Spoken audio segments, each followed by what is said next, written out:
Hello दोस्तों, तो कैसे हैं आप सभी। तो आइए दोस्तों, अभी लेते हैं हम नेक्स्ट लेक्चर झकास। दोस्तों, आप जानते हैं यूनिट नंबर 10 हम कर रहे हैं। उसमें ऑलरेडी कुछ चीज़ें हमने एक्सप्लोर कर ली हैं। रिसर्च का मीनिंग क्या होता, पर्पस क्या होता, इम्पोर्टेंस क्या होती बोले तो, एंड इंडक्टिव और डिडक्टिव माइंड भी हम एक्सप्लोर कर चुके हैं।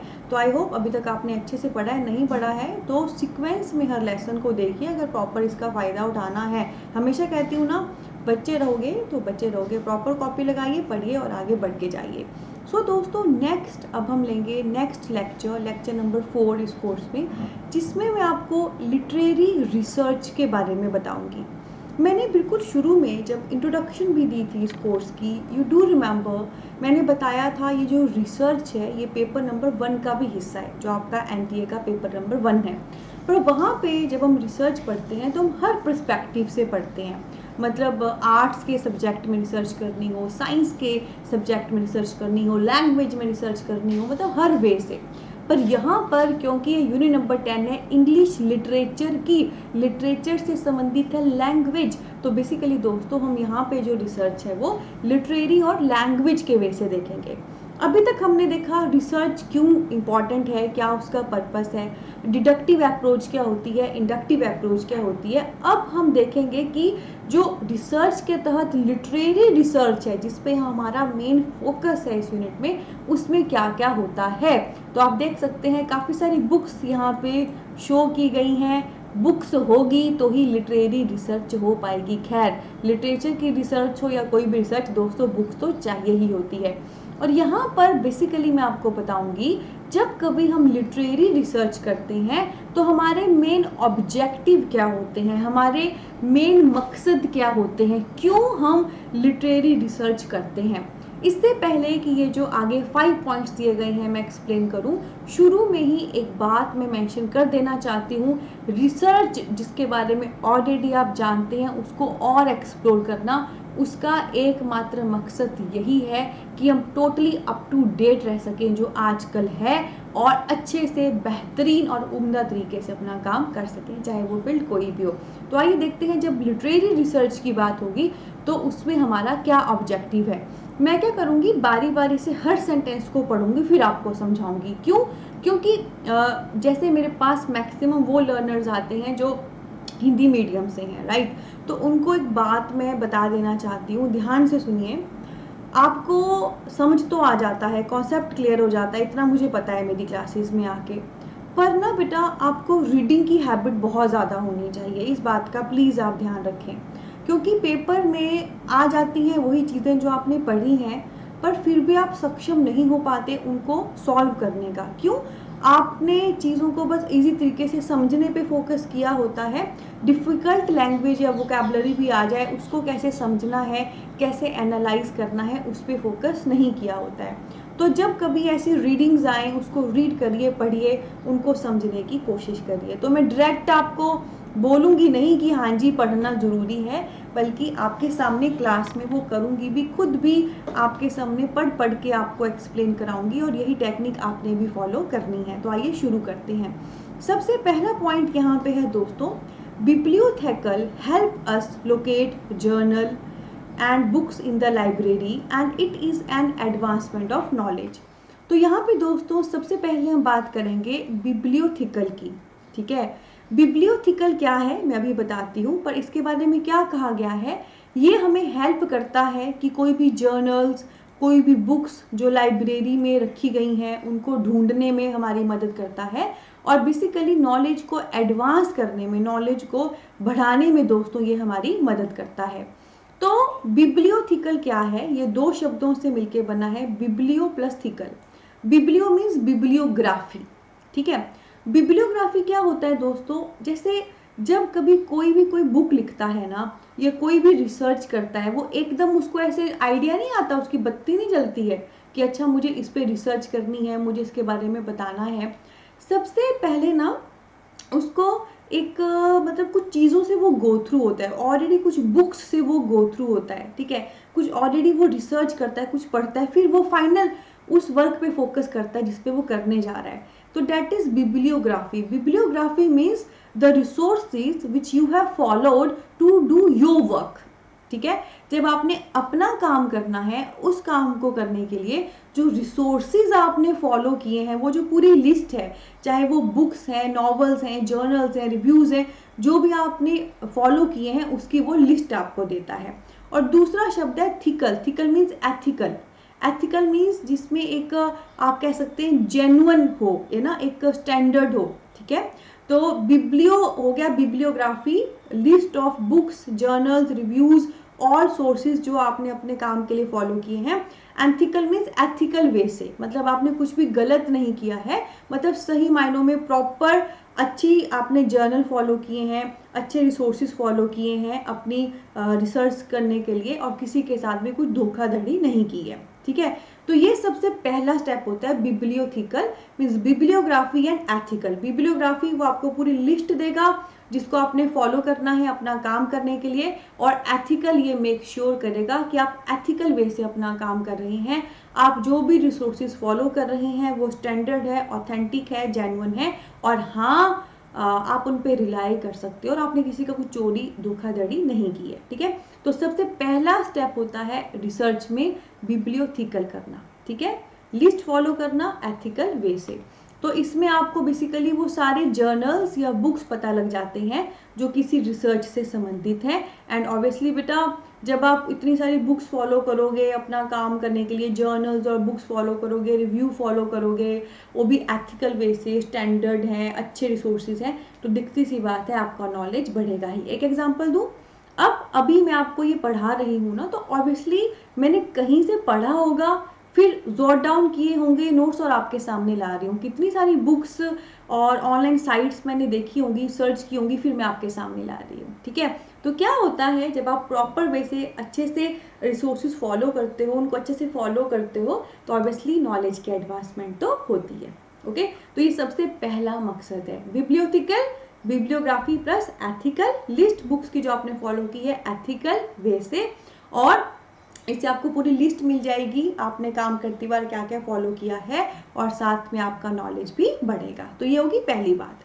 सेकंड पॉइंट क्या है, देखिए सेकंड है broadening the mind and sharpening critical insight of a researcher.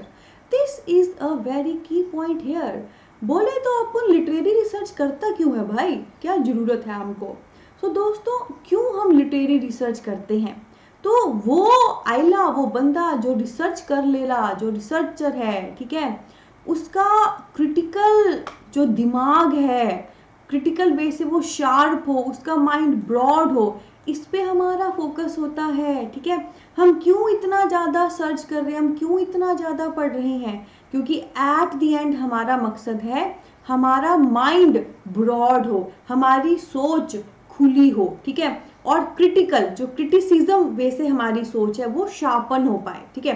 अब यहाँ पे क्रिटिकल यानी कि क्रिटिसिज्म को लेकर एक बात मैं मेंशन कर देना चाहती हूँ दोस्तों।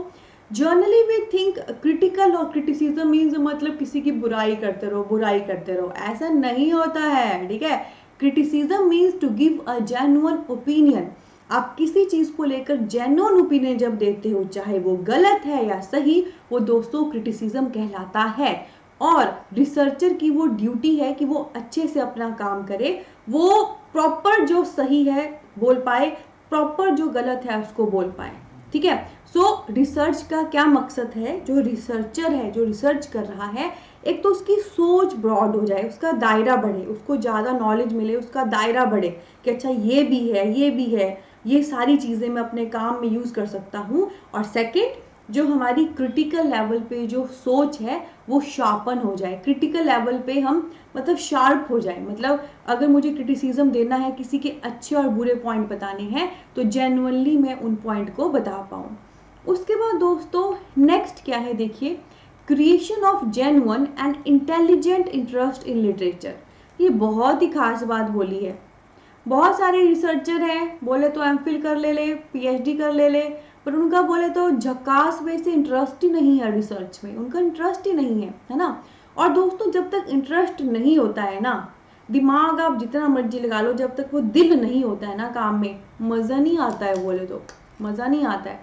तो लिटरेचर में हमारा एक जेन्युइन वे से इंटरेस्ट हो, मतलब सच में हमें लिटरेचर पढ़ना अच्छा लगे, उसको एक्सप्लोर करना अच्छा लगे और एक इंटेलिजेंस लेवल पे इंटरेस्ट हो, मतलब इंटेलिजेंट वे से हम डील कर सकें, वो दोस्तों यहाँ पे एक बहुत ही खास बात है ना। एक बात मैं हमेशा कहती हूँ कि एक मोटिवेशन चाहिए होती है कुछ करने के लिए, पर बाहर से कोई जितनी मर्जी मोटिवेशन दे ले, जो एक अंदर से मोटिवेशन होती है ना, वो लॉन्ग लास्टिंग आपको हेल्प करती है आपका मकसद पाने में।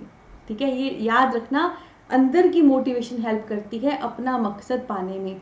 तो वो अंदर से मोटिवेशन आती है जब हम इतनी सारी चीज़ें करते हैं एंड ऑल, एक जेन्युइन वे से हम डेवलप होते हैं, एक जेन्युइन वे से हमारे अंदर लिटरेचर को लेकर इंटरेस्ट पैदा होता है। ठीक है, so this is the key point here. आप जो काम कर रहे हो उसको आप अपना तन मन धन दिल दे सके, तो जेन्युइन वे से आपका उसमें इंटरेस्ट आए एंड साथ में इंटेलिजेंस लेवल भी ऊपर जाए, तो ये भी यहाँ पे एक मकसद होता है। उसके बाद दोस्तों नेक्स्ट क्या है, research create a sense of belongingness to collaborative community. व वेरी की पॉइंट हियर कि जो रिसर्च होती है, जब कभी आप रिसर्च करते हो तो आपको एक बिलोंगिंगनेस, एक अपनापन लगता है कोलैबोरेटिंग कम्युनिटी से। कम्युनिटी में जैसे बहुत सारे ग्रुप आ गए, बहुत सारी चीज़ें आ गई, उनसे आपको एक अपनापन लगता है। अब ये क्या है कोलैबोरेटिव कम्युनिटी, क्या है ये?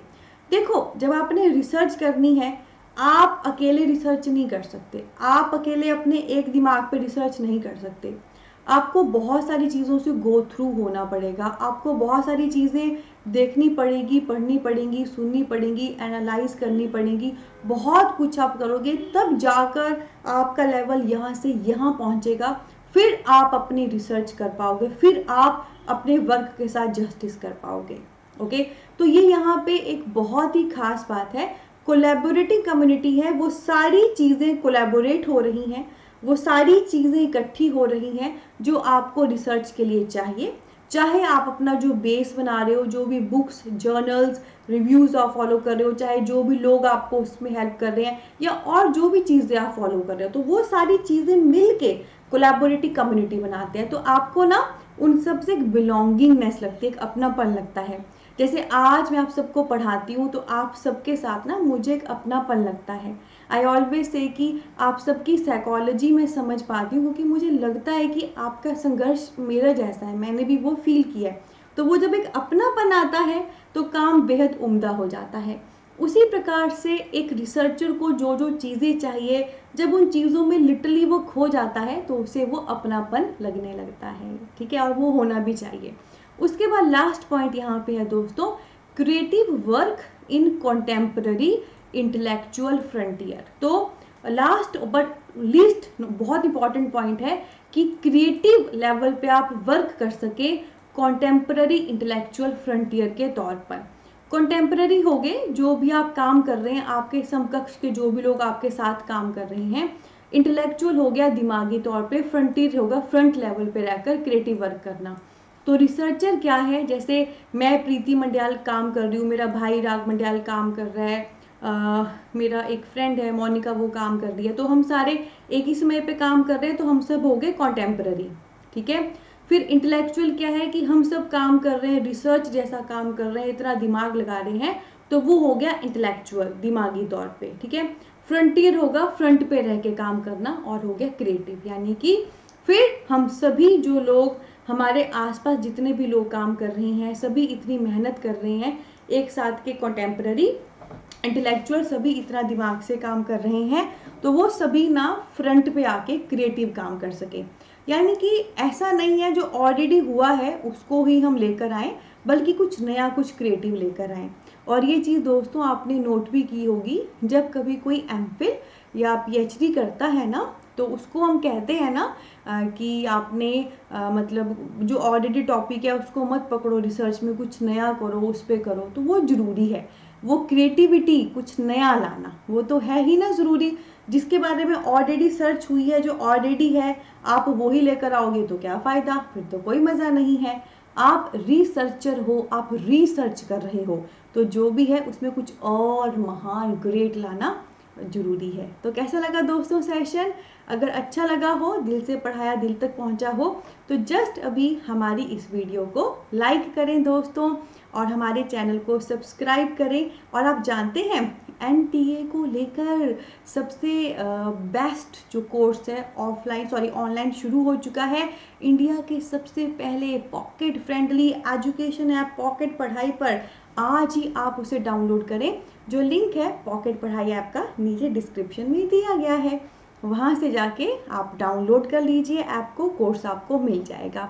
और साथ में दोस्तों बहुत प्यारा परिवार है हमारा मीडिया पे, हमें फॉलो करिए इंस्टा, टेलीग्राम और फेसबुक पेज पे, राइट। और हमारे इस प्यार भरे परिवार का हिस्सा बनिए। साथ में दोस्तों व्हाट्सएप नंबर भी नीचे दिया गया है डिस्क्रिप्शन पे, आप में से किसी की भी क्वारी हो आप पूछ सकते हैं, ठीक है। तो बस अब मैं लेती हूँ अलविदा, मिलेंगे जल्दी ही एक और ऑसम ब्लॉसम लेसन के साथ। बहुत सारा प्यार, बहुत सारी ब्लेसिंग, हंसते हंसते कट जाएं पढ़ाई के रास्ते। Ten ten, take care.